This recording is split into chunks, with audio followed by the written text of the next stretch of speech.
you very much. All right, let's meet our panel. He is one of the most controversial attorneys and most successful, I might say, of our time. And his new novel, Misconception, is printed on 100% recycled FBI documents. Robert Shapiro, ladies and gentlemen. Bob. How are you, sir? How are you? Still in good shape? In case you want to read it twice. An autograph copy for you. Who would have thought, a lawyer self-promoting? He's the Republican spokesman and the director of Coalitions for House Majority Leader Dick Armey. Horace Cooper, ladies and gentlemen. Horace, how are you, my friend? Always good to have you. She is one of the litigious and prodigious stars of Family Law, Mondays at 10 on another network. Julie Warner, hey. Hi, Bill. Hey, gorgeous. How you doing? Thank you. And a comedian's comedian, his newest book, Napalm and Silly Putty, is #1 on the New York Times bestseller list. The man who made Harry Potter cry. George Carlin, ladies and gentlemen. There you are. Hello, Thank you. Hi, Robert. How do you do, Howard? How are you doing? Good to see you. Okay. Thank you. All right. Now, people are getting tired of me talking about George Bush and the environment, but it's not me. It's George Bush.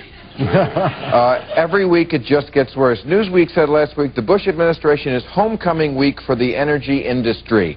And Dick Cheney's task force report is the pregame tailgate party.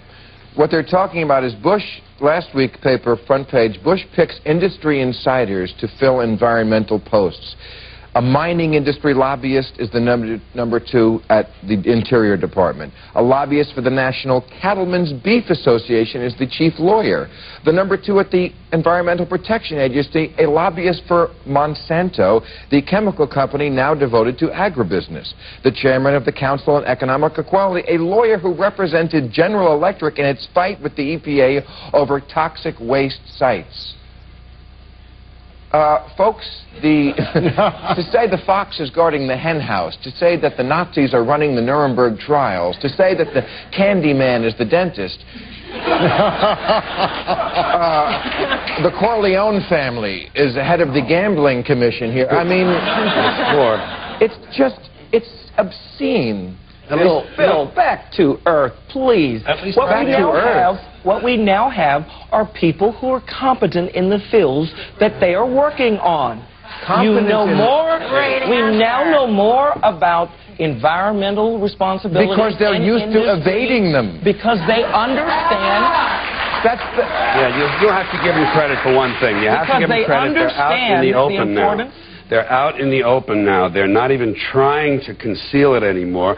The owners of the country they got their election. They said, we're going to get this election. We put you people in that court for a reason. All right, now's back the time to pay Earth us. for you now. Yeah, forget all that stupid. Will you?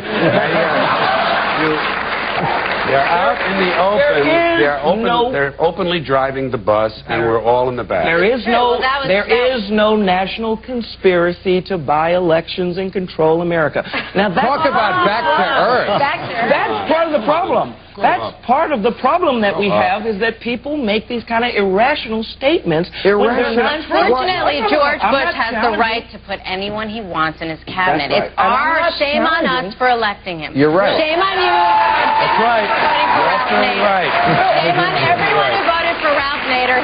We can thank Ralph. Oh, blame it on Ralph Nader. Right. Why? Everyone who voted for him blew the election, and everyone said Gore and Bush. Al Gore blew the election because he was so afraid that Monica Lewinsky. Never mind. No, he was too afraid to have President Clinton, who was popular at that time. But he would have been better than this, Bill, and he would have protected the environment. I don't challenge the facts that you present, that those backgrounds are there. What I challenge is the idea that there's some kind of conspiracy about now this. I get to talk. Let me just make this quick point. What we haven't had is a serious question about what to do with all of the energy needs that we have in America. A bunch of liberals want to tell people you can't drive this car, you can't have these lights on, you can't have a swimming pool. That's the attitude of people who don't understand what business is like. You know what you can have now? You can have gas for $3 a gallon. You can be in California and have blackouts all the time.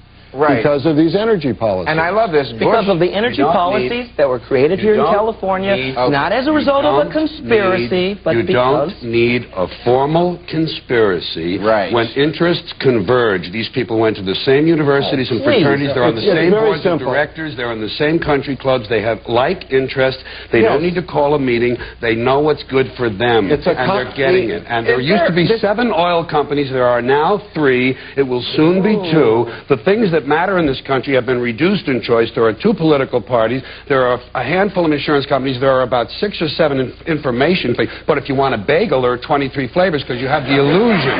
You have the illusion of choice. You don't get the real important choice. There's no freedom of choice. That's a great point. And speaking of $3 a gallon for gasoline, which may finally, to address your point, wake people up, and you're right, I have no sympathy, as I said last week, for the little guy. Because the little guy... I like that. That was exactly. Because he doesn't care. He's never conserved well. He drives an SUV, and he doesn't think this through. Okay, $3 a gallon for gasoline. What did Bush say about it last week? We can't really help you, but if you pass my tax cut, that'll give you the money to pay for that $3. Hey, George, why don't you just cut out the middleman and cut the check right to Exxon? Yes, yeah. You don't need it. And it's the voter. Oh, Bill, that sounds so cool. Well, that's what he's saying. That sounds so cool. But how is it that it's fair for you to say that the little guy doesn't know any better if he wants to drive an SUV? It's his right to drive an SUV. If you want to run your computer at home on the internet and you want to keep it on for 8 hours and pay the bill, it's your right to do that. That's what it means to live in a free society. If we had public transportation... No one wants public transportation for themselves. It's for the other guy. No, people do want it. Put him on the bus. Make him ride across People would town. like to drive vehicles that get more than 10 miles to a gallon, but they can't buy them. Vehicles that get that's flatly not true. But the Volkswagen diesel Beetle.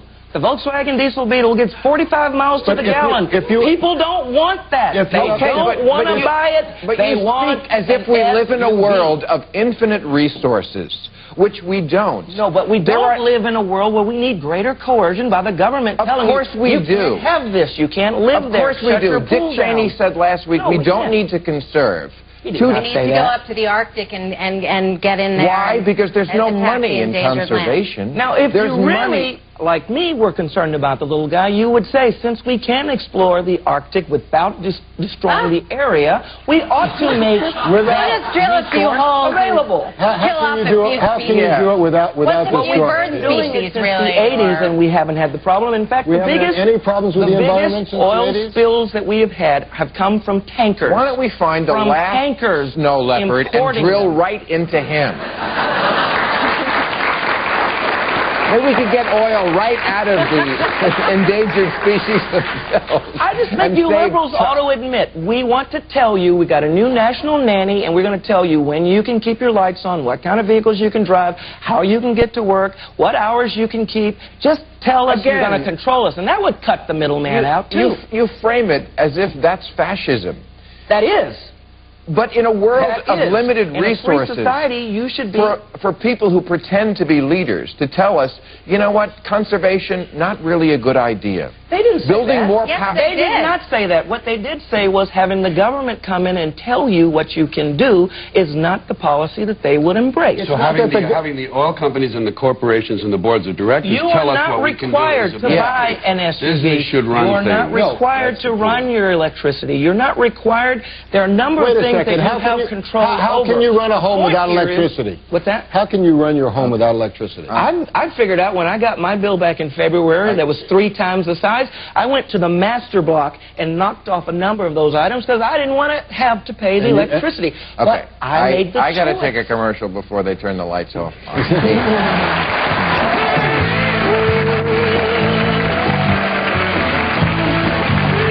Well, the oldest known surviving pair of Levi's jeans is going to be auctioned on eBay this month, estimated to fetch $25,000. It is from the year 1880.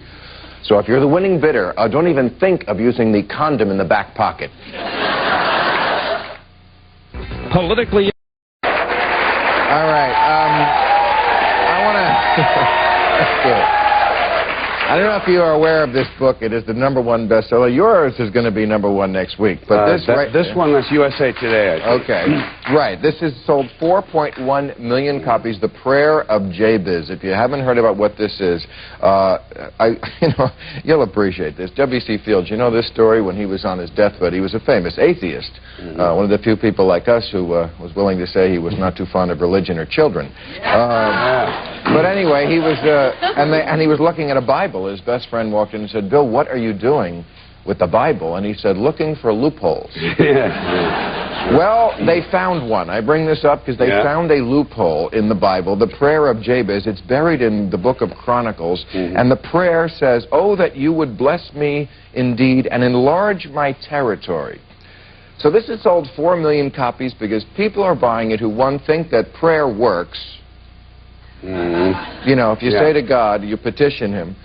And also, but what's so cynical and awful about this is that they're praying for self-aggrandizement. This is a prayer that says, enlarge my territory, make me rich, give me stuff. Is this not?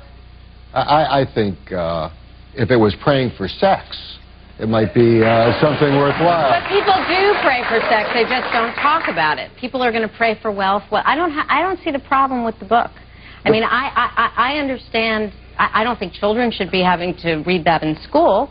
But I think there's nothing wrong with praying for self-aggrandizement. People do it anyway. But what is the point? We're lowly human beings. We pray for all kinds of things. I'm told by people who pray, I say to them, suppose God doesn't answer your prayer. And they say, well, then it's his will. I will accept his will. Then what is the point of praying in the first place if he's going to do what he wants to anyway? There's supposedly a divine plan. Well, how are you so arrogant as to ask him to change his plan for some narrow reason, whether it's health or wealth? I mean, because we are arrogant. We all think the world revolves around us. But do you think prayer works? I mean, I pray to Joe Pesci. I don't believe in... I pray to Joe Pesci, and I get the same results. I get the same results I used to get from God when I was 9 years old, and I believed in the invisible man in the sky. You get about half the things you pray for. It's laws of probability. Half the things you pray for you get, half of them you don't. You write off the half you don't. The half you get, you say, oh, isn't he great? And it's just a game. It's a form of mental illness. No, I just don't want the lightning to hit me. Look, relax. Try to relax. Try to relax. Pray for me. So you think God would throw a lightning bolt at you also? I think. Listening to what I just heard, as insulting as that is to millions of people, will he strike me dead right now? Will he? He doesn't dare. You know what? He doesn't dare. He doesn't dare. He doesn't dare. I think it's so much more. I mean, I believe in God. I think you believe in God. Of course I do. I just give him so much more credit than you do. It's insulting. And any supreme being, it's so insulting to think that he's up there reading these petitions. Please give me a real estate business. A Mercedes. I mean, that's insulting. But that's your interpretation. That's what they're praying for. That's what the book says. Prayer should be for peace, for family, for health, for Why should we control or mandate what people pray for? It's not a mandate. Pray for whatever they want. Understanding what has gotten you so upset. Matter. God says in the Bible that he cares about us just like he knows that every sparrow that falls and every hair on our head. So he does care about our individual cares. I have a good point. Yes. You know, when you talk about God in this society, when you profess a belief in God, they just toss the name around. You know, end of every politician's speech, God bless him, God bless us all, God bless you, God bless America. And let me say, and God bless you, and God bless your book being #1. That's lovely. He had very little to do with that. It's all individual human. No, please let me explain something. God. It's a wonderful idea. It's a nice fantasy. It's a way of keeping people in line. It's a way of controlling people. There is as much proof for the existence of God, or even evidence. Forget proof. There's as much evidence for the existence of God as there is for the existence of UFOs and extraterrestrials. And yet, if you mention them for a moment, you're considered outside, beyond the pale. You're a kook. You're marginalized. You're crazy. If you mention if you don't love God, then there's something wrong with you. It's absurd. What if it makes people feel better? That's a different thing. If you want to give the universe the name God, that's fine. The universe exists. We are all equal parts of it. We are made of the same stuff. Most religions are based on the idea that somebody in some way through prayer can make you feel better? Yes, but why do you need to make up stories? Yes, why should it be does a supreme being have to be just... Because life is hard, and you need to make up stories. You need to make, as long as you realize that it's weak-minded, you need that. You need that help. The arrogance of I know a lot of strong-minded people who are very, very sincere in their belief. Strong-minded, but if they really believe that there's a man in the sky keeping score, something is wrong with that. I think something. As long as you believe in something that makes you get through I believe in the vastness of the universe and in infinity. I believe in family and friends. I believe in love. So that's your God. No, it's not my God. Those are not God. That's your spiritual God means an old man in the sky. It doesn't mean that to me. Well, why do you use the word? Why do you need the word God? What does the word God do? I don't need the word God. Does he decide things for you? No, he doesn't. I don't believe in then a he at all. Then you don't believe what all these other people believe. I believe in the universe. You have a more sophisticated approach to it, and I respect that. But I don't denigrate anybody else's approach to it. I do too. I do too. And I say it all the time. And I'll say it again. It's childish. It is childish. It is arrogant to say to billions of people on the planet who understand that God is real and makes a difference in their lives that you know better than they do. And that's no, they're the ones who say they know better. I'm saying I don't know. They yield in awe to Almighty God. No, I'm the one who's saying I don't know. I don't know, and that's okay that I don't know. You're the guys who are saying, I have to know, and the answer is that he did it in 6 days, and he made woman out of a rib. That's what's childish, is to say, I don't know these answers, but I'm going to make up this story, and then I'm going to make all these people believe it, and if they don't, I'll kill them. Millions of people on the planet Millions of people are stupid. But you're not being arrogant when you do that. All right, I got to take a break, or the network will say Join us tomorrow when our guest will be comedian David Brenner, author and actress Valerie Harper, recording artist Taj Mahal, and GOP pollster Kellyanne Conway. Talking about belief and what people need to believe to get through the day, and you mentioned... We're making friends over here. Good. You mentioned UFOs. We'll be praying. And I always say that, you know, people, what they think are the conspiracies are not. The conspiracy is right before us. It's George Bush taking money from the oil companies and then raping the environment. That's the conspiracy. It's not Area 51. Area 51 is the White House, okay? It's not the UFO that's going to kill you. It's the SUV that's going to kill you. See, come out and say it. Come out and say it. I am here. I'm the nanny government, and I'm going to take away all your rights because I know better than you. We heard that. There is nothing unlimited what do you think are the conspiracies? There's not unlimited money. There's not unlimited wood. There's not unlimited carpet. I don't think, like, the UN with its black helicopters, I don't think there's a conspiracy there. I don't think JFK. I don't think they could have hid that conspiracy for this long. I think the conspiracies, the truth isn't out there. It's right here. It's in the mirror if you have the guts to look for it. It's not these things that we think are conspiracies. And that's why we won't get effective policy, because we make up these little discussions about conspiracies to explain what we ought to be responsible for.